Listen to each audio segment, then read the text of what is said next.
The Seventh Tower by Garth Nix. Book 2, Castle, Chapter 7. It was unbearably hot inside the tunnel. Even with a wet cloth over his mouth and nose, Tal could hardly breathe. He was able to take only shallow breaths, and the lack of air made him very weak. Once again he set down his ice-coral moth lantern to look at the small rectangle of bone he held in his left hand, holding a magnifying glass close to his eyes so he could make out the tiny drawings scratched into the surface. They had turned left at the last intersection of the narrow, crawl-sized tunnels, so at the next intersection they should turn right. A cough behind him, and then a tap at his heels, reminded him that Milla must find these overheated tunnels even more unbearable than he did. She was an ice-coral, born to travel the frozen wastelands. Tal had at least experienced real heat before, though this tunnel was even hotter than the orchard gardens or his sick mother's sun chamber. He started crawling forward again. His shadow guard flowed ahead of him, avoiding Milla. It was stronger in the confined space of the tunnels, where the light reflected from the walls, and so more noticeable. At the next intersection, Tal looked at the miniature map once more. According to the carving, they should turn right. But the boy hesitated. The light from the moth lantern was green, and illuminated only a small area. Up ahead, in the right-hand tunnel, there was a faint red glow. Tal was afraid he knew what that meant. He and Milla were in a network of tunnels that had probably once been used by the builders of the castle's heating system. Below them, he hoped far below, there were much larger tunnels that channeled lava from the depths of the mountain. These tunnels heated vast reservoirs of water, the steam from which was then piped up to heat the castle's many levels and rooms. The red glow ahead suggested that one of the lava tunnels had broken open, and its deadly contents had bubbled their way up. The bone map in Tal's hand was very old, and any number of changes could have taken place since it was made. To make matters worse, the map didn't show any other way of getting into the castle. In fact, apart from showing the key intersections, it had no detail at all, so Tal couldn't work out another way to go. He took another shallow breath and started forward again. He could hear Milla following him, shuffling along in a half-crouch, half-crawl. She was coughing a lot, but hadn't said anything. She probably wouldn't, even if she was about to pass out. From what Tal had seen, a shield maiden would probably keep on crawling even if she had passed out. The red light grew stronger and became tinged with an even brighter yellow.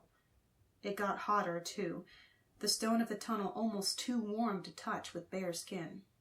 For the first time, Tal regretted dumping their heavy outer coats back near the beginning of the tunnels, though Milla still wore her Selski hide armor. She probably never took it off, Tal thought, like the Merwin hornsword glowing at her side. At the next intersection, Tal had to wipe the sweat off his forehead and out of his eyes before he could focus on the bone map. Another right turn, and this time the red light came from all directions. There had to be a lot of lava ahead. The air smelled even worse than it had before. Tal lay on his side to re-wet the breathing rag from the water bottle the shield maidens had given him, a hollowed-out resca-bone with a hide stopper. Milla did the same, then put her bone mask back on over the top. Tal had long since removed his, but Milla treated the mask like armor, to be worn at all times. Tal caught a brief glimpse of her pale face, set in determination, before the mask and its amber lenses hid her expression. "Not much farther," croaked Tal.